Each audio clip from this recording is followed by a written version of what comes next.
Children, let's continue the second chapter itself. We have stopped and we had to start from movement in terrestrial. Terrestrial means land animals. So most of the terrestrial animals have two pairs of limbs. Limbs andre for example human beings alli kaalugalu. Correct? The front ones are called forelimbs and the hind ones are called hind limbs. ಹಿಂದ್ಗಡೆ ಈಗ for example ನಾಯಿ ತಗೊಳ್ಳೋಣ, example ಹೇಳ್ತಾ ಇರೋದು. ಮುಂದ್ಗಡೆ ಎರಡು ಕಾಲುಗಳನ್ನ four limb ಅಂತ ಕರಿತೀವಿ, ಹಿಂದ್ಗಡೆ ಇರೋ ಎರಡು ಕಾಲುಗಳನ್ನ ಹೈಂಡ್ ಲಿಂಬ್ಸ್ ಅಂತ ಕರಿತೀವಿ. For example we have animals cow, camel, lion, tiger and other animals like that, which are used for locomotion such as walking, running and climbing. Running ನಾವು ಓಡ್ತೀವಿ ನಮ್ಮ ಕಾಲುಗಳಿಂದ, ಹಾಗೇನೆ ಮೆಟ್ಲ್ಗಳನ್ನ ಕೂಡ ಹತ್ತುತ್ತೀವಿ. So these are helpful for locomotion. Locomotion is nothing but moving from one place to another. Rabbit have very large muscular rear legs which they mostly use to escape from their predators. You have seen in videos, I hope, rabbits jump to a very long distance, so their legs help from cover the ground in large hopping strides. Frogs also, ಈಗ frogs ಕೂಡ ಹಾಗೇನೆ leap ಮಾಡ್ತವೆ, ಒಂದು ಜಾಗದಿಂದ ಇನ್ನೊಂದು ಜಾಗಕ್ಕೆ ಎಷ್ಟು ಬೇಗ ಹಾರ್ಕೊಂಡು ಹೋಗ್ತವೆ ಜಂಪ್ ಮಾಡಿಕೊಂಡು. So they have very strong hind limbs which help them jump both higher and farther. Human beings use only their hind limbs for movement. ನಾವು ಬರೀ ಎರಡು ಕಾಲಿಂದ ನಡಿತೀವಿ, ನಮ್ಮ ಕೈಗಳನ್ನೇನು ಯೂಸ್ ಮಾಡಲ್ಲ ನಾವು ನಡೆಯೋದಕ್ಕೆ.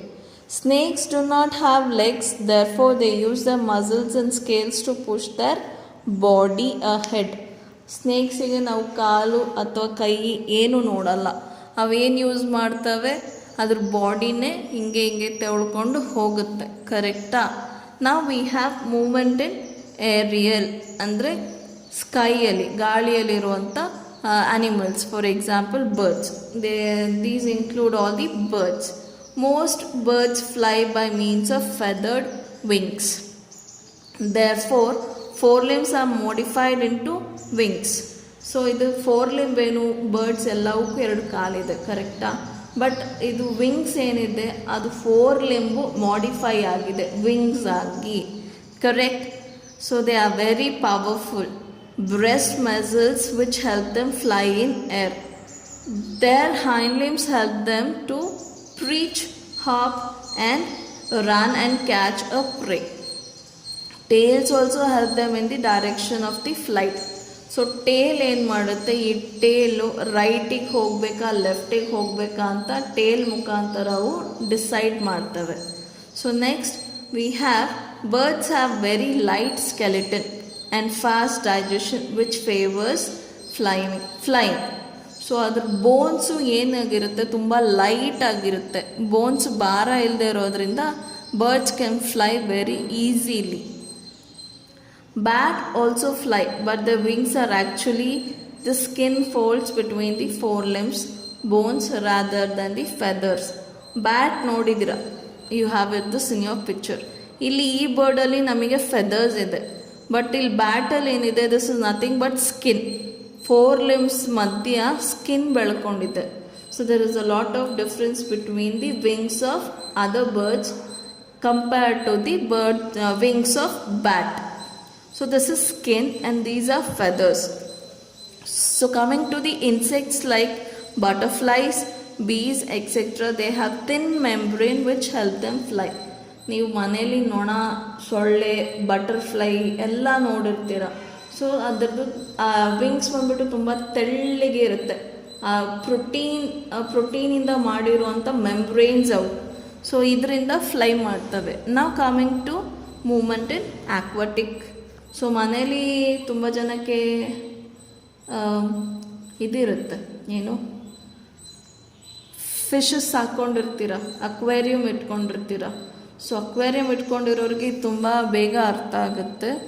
ಸೊ ನಾರ್ಮಲಾಗಿ ಗೋಲ್ಡ್ ಫಿಶ್ ಇಟ್ಕೊಂಡಿರ್ತೀರ ಮನೆಯಲ್ಲಿ, ಸೊ ಅಂಥವ್ರಿಗೆ ಬೇಗನೆ ಅರ್ಥ ಆಗುತ್ತೆ. They are very excellent examples for adaptation in animals. Body shape ನೋಡಿ, ಸ್ಟ್ರೀಮ್ ಲೈನ್ಡ್ ಬಾಡಿ. ಈ ಶೇಪ್ ಇರೋದ್ರಿಂದನೇ ಅದಕ್ಕೆ ಸ್ವಿಮ್ ಮಾಡೋದಕ್ಕೆ ತುಂಬ ಈಸಿ ಆಗುತ್ತೆ. ಸೊ ಈ ಪಾರ್ಟನ್ನ ಏನಂತ ಕರೀತಾರೆ? ಫಿನ್ ಅಂತ ಕರೀತಾರೆ. This is tail, these both are fins. ಒಂದು ಇದು ಡಾರ್ಸಲ್ ಫಿನ್ನು, ಇದು ಬೇಸಲ್ ಫಿನ್ನು. ಸೊ ಈ ಥರ ಫಿನ್ ಇರುತ್ತೆ. ಈ ಫಿನ್ನಿಂದ ಅವು ಸ್ವಿಮ್ ಮಾಡ್ತವೆ. ಆಮೇಲೆ ಟೇಲಿಂದ ಡೈರೆಕ್ಷನ್ಸ್ನ ಇದನ್ನು ಮಾಡ್ಕೊಳುತ್ತೆ ಅವು. ಸೊ ಇಷ್ಟೆಲ್ಲ ಫೀಚರ್ಸ್ ಇರೋದ್ರಿಂದ ಅವಕ್ಕೆ ನಾವು ನೋಡ್ತಿರ್ತೀರ, ಫಿಶ್ ನೋಡಿಬಿಟ್ಟೆ ಬೋಟನ್ನು ಡಿಸೈನ್ ಮಾಡಿರೋದು. ಸೊ ಫಿಶ್ ಬಾಡಿ ಮತ್ತು ಬೋಟದ ಬಾಡಿ ಸೇಮ್ ಇದೆ. ಸೊ ಸ್ಟ್ರೀಮ್ ಲೈನ್ಡ್ ಬಾಡಿ ಅಂತ ಹೇಳ್ತಾರೆ ಅದಕ್ಕೆ. Many amphibians and ducks have webbed feet. ಇಲ್ಲಿ ನೋಡ್ತಾ ಇದ್ದೀರಾ ನೀವು ಡಕ್ಕಿಂದು ಫೀಟು. ಇದು ಟೋಸ್ಗಳ ಮಧ್ಯ ನಮಗೆ ವೆಬ್ಸ್ ಇದ್ದಾವೆ. ಸೊ ಈ ವೆಬ್ಸ್ ಎಲ್ಲ ಕವರ್ ಆಗಿದೆ ಸ್ಕಿನ್ನಿಂದ. ಏನಕ್ಕೆ? ಸ್ವಿಮ್ ಮಾಡೋದಕ್ಕೆ ಈಸಿ ಆಗಲಿ ಅಂತ. ಈಗ ನಮ್ಮ ಕೈಯಿಂದ ನಾವು ಈಗ ವಾಟರ್ನ ಹಿಂದೆ ಹಾಕಿದ್ರೆ ಏನಾಗುತ್ತೆ? ಈ ಮಧ್ಯ ಬೆರಳುಗಳ ಮಧ್ಯೆ ಇರೋ ಜಾಗದಿಂದ ನೀರು ಪಾಸ್ ಆಗುತ್ತೆ. ಸೊ ಈ ಜಾಗದಲ್ಲಿ ವೆಬ್ ಇದ್ದರೆ ಏನಾಗುತ್ತೆ? ಅಷ್ಟು ವಾಟರ್ನ ಹಿಂದೆ ಹಾಕೋದಕ್ಕಾಗುತ್ತೆ. ಸೊ ಅಷ್ಟು ವಾಟರ್ನ ಹಿಂದೆ ಹಾಕಿದ್ರೆ ಏನಾಗುತ್ತೆ? ನಾವು ಮುಂದಕ್ಕೆ ಹೋಗ್ತೀವಿ. ಫಾರ್ ಎಕ್ಸಾಂಪಲ್ ಬೋಟಿಂಗ್ ಹೋಗಿದ್ದೀರ, ಪ್ಯಾಡಲ್ ಬೋಟಿಂಗಿಗೆ ಹೋಗಿದ್ರೆ ನಿಮಗೆ ಅರ್ಥ ಆಗುತ್ತೆ. ಆ ಪ್ಯಾಡಲ್ಸ್ ಹೇಗಿರ್ತವೆ? ಈ ಥರ ಇರ್ತವೆ. ಸೊ ಎಷ್ಟು ನೀರನ್ನ ಹಿಂದಕ್ಕೆ ಹಾಕಿದಾಗ ನಾವು ಮುಂದಕ್ಕೆ ಹೋಗ್ತೀವಿ. So this is how the webbed feet help. And penguins. Penguins, aquatic flightless birds, as well as sea turtles, have their forelimbs in the form of flippers which help them swim in the water. So penguins ಎಲ್ಲರಿಗೂ ಇಷ್ಟ, ಕರೆಕ್ಟಾ? So next ಬಂದ್ಬಿಟ್ಟು migration. ಸೊ ಮೈಗ್ರೇಷನ್ನ though animals mostly live in the natural habitat. ನಾವು ನಮ್ಮ ಮನೆಯಲ್ಲೇ ಇರ್ತೀವಿ. ನಾನು ಎಕ್ಸಾಂಪಲ್ ಕಂಪೇರ್ ಮಾಡ್ತಾಯಿದ್ದೀವಿ. ನಾವು ನಮ್ಮ ಮನೆಯಲ್ಲೇ ಇರ್ತೀವಿ, ಆದ್ರೂ ಬೇರೆ ಬೇರೆ ಊರುಗಳಿಗೆ ಹೋಗ್ತಾ ಇರ್ತೀವಿ. ಯಾಕೆ? ಒಂದು ಫಂಕ್ಷನಿಗಿರ್ಬೋದು, ಅಥವಾ ಪಿಕ್ನಿಕ್ಕಿಗಿರ್ಬೋದು, ಅಥವಾ ಟೂರ್ ಅಂತ ಇರ್ಬೋದು. ಏನಕ್ಕಾದರೂ ಇನ್ನೊಂದು ಈ ಊರಿಂದ ಬೇರೆ ಊರಿಗೆ ಹೋಗಿರ್ತೀವಿ. ಹಾಲಿಡೇಸಿಗೆ ಸ್ಪೆಷಲಿ ಅಜ್ಜಿ ಊರಿಗೆ ಹೋದ್ವಿ ಅಂತ ಹೋಗ್ತೀವಿ. ಯಾಕೆ? ನಮಗೆ ಮನೆ ಇಲ್ಲ ಅಂತನಾ? ಇಲ್ಲ, ನಮಗೆ ಮನೆ ಇದೆ. ಬಟ್ ನಾವೇನು ಮಾಡ್ತೀವಿ? ಸ್ವಲ್ಪ ಚೇಂಜ್ ಇರಲಿ ಅಂತ ಬೇರೆ ಊರಿಗೆ ಹೋಗ್ತೀವಿ. ಆದರೆ ಅನಿಮಲ್ಸಿಗೆ ಆ ಥರ ಅಲ್ಲ. ಸೊ ಅನಿಮಲ್ಸ್ ಏನು ಮಾಡ್ತವೆ? ಇಲ್ಲಿ ಫುಡ್ ಇಲ್ಲ ಅಂದ ತಕ್ಷಣ ಬೇರೆ ಕಡೆ ಫುಡ್ ಹುಡ್ಕೊತ ಹೋಗುತ್ತೆ. ಇಲ್ಲಿ ವಾಟರ್ ಇಲ್ಲ ಅಂದ ತಕ್ಷಣ ಬೇರೆ ಕಡೆ ವಾಟರ್ ಹುಡ್ಕೊಂಡು ಹೋಗುತ್ತೆ. ಆಮೇಲೆ for the purpose of reproduction. So ರೀಪ್ರೊಡಕ್ಷನಿಗೆ ಅದರದ್ದು ಸಂಗಾತಿನ ಹುಡ್ಕೊಂಡು ಹೋಗುತ್ತೆ. Such movement of animals in groups. ಈಗ ನೀವು ಮಾನ್ಸೂನ್ ಬರೋದಕ್ಕೂ ಮುಂಚೆ, ವಿಂಟರ್ ಬರೋದಕ್ಕೂ ಮುಂಚೆ ನೋಡ್ತೀರಾ ಎಷ್ಟೆಷ್ಟಕ್ಕೊಂದು ಬರ್ಡ್ಸು ಒಂದು ಜಾಗದಿಂದ ಇನ್ನೊಂದು ಜಾಗಕ್ಕೆ ಹಾರಿಕೊಂಡು ಹೋಗ್ತಾ ಇರುತ್ತೆ. ಯಾಕೆ? To make a suitable environment. ಅದಕ್ಕೆ ತಕ್ಕಂಥ ಎನ್ವಿರಾನ್ಮೆಂಟಿಗೋಸ್ಕರ ಒಂದು ಜಾಗದಿಂದ ಇನ್ನೊಂದು ಜಾಗಕ್ಕೆ ಹೋಗ್ತವೆ. ಸೊ ಈ ಥರ ಒಂದು ಮೂಮೆಂಟನ್ನು ನಾವು ಮೈಗ್ರೇಷನ್ ಅಂತ ಕರಿತೀವಿ. For example birds, mammals, reptiles, amphibians, fish and even insects migrate. Deer, elk, moose, bighorn, sheep and pronghorn are examples of mammals that migrate. Gopher snakes, rattlesnakes and other snakes migrate to dense sites in the fall. Many kinds of animals migrate including bats and birds. ಈಗಿನ ಹೇಳಿದೆ ನಾನು, birds ಕೂಡ ತುಂಬ flax ಅಂತಾರೆ. Birds ಗ್ರೂಪಿಗೆ ಫ್ಲಾಕ್ ಅಂತ ಹೇಳ್ತಾರೆ. Dog ಗ್ರೂಪಿಗೆ pride ಅಂತ ಕರೀತಾರೆ. Same thing goes for the lion also. ಡಾಗಿಗೆ ಪ್ಯಾಕ್ ಅಂತ ಕರೀತಾರೆ. ಸೊ ಲಯನಿಗೆ ಪ್ರೈಡ್ ಅಂತ ಕರೀತಾರೆ. ಸೊ ಗ್ರೂಪಲ್ಲಿರೋವಂಥಕ್ಕೆ ಇವು ಮೈಗ್ರೇಟ್ ಆಗ್ತವೆ. So migration is necessary for all living beings for their lively purpose. Now coming to lesser flamingos, a kind of flamingo from other part of the India migrate to Sevri in Mumbai from October to March every year. So ಈ ಪಿಕ್ಚರಲ್ಲಿರುವಂಥ ಫ್ಲಮಿಂಗೋಸು ಬೇರೆ ಬೇರೆ part ಇಂಡಿಯಾಯಿಂದ ಬೇರೆ ಬೇರೆ part ಮುಂಬೈಗೆ ಹೋಗ್ತವೆ. ಯಾವ ಟೈಮಿಗೆ?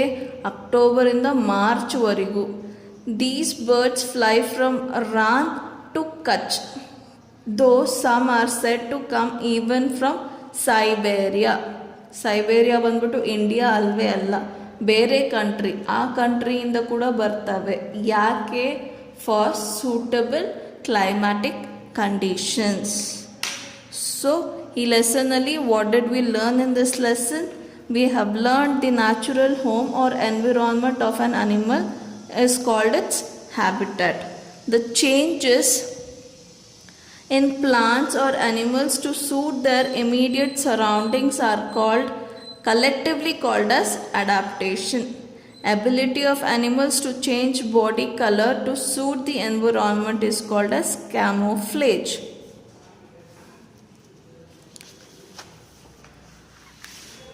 All living organisms breathe in oxygen and release carbon dioxide into the atmosphere.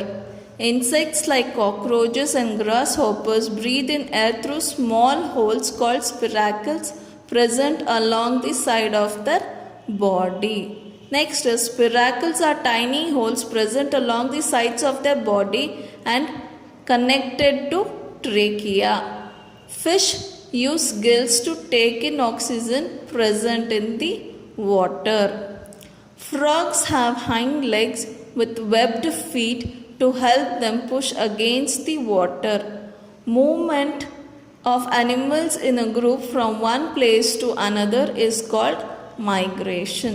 So this is your second chapter, children. I hope you understood.